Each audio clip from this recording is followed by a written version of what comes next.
الحمد لله رب العالمين، حققت أول نقطة من بحر أحلامي وفتحت أكاديمية لتعليم أساسيات كرة القدم. والأهم من ده إن فتحت الأكاديمية دي في بلدي ومسقط رأسي. وزي ما انتم شايفين بتكلم مع اللعيبة وبحدد لهم أهدافهم الصغيرة.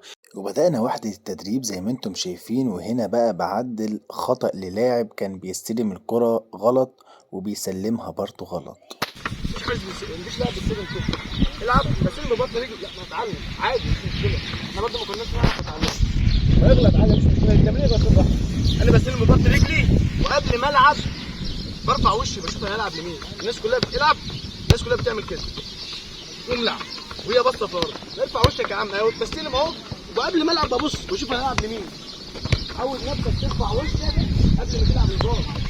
كل اللي أنا محتاجه منكم إنك تدعولي بالتوفيق، وبإذن الله في القريب العاجل هتشوفوا لعيبة كتير أوي في الأكاديمية بيلعبوا في الدوري الممتاز، ويمكن كمان احترفوا برا مصر.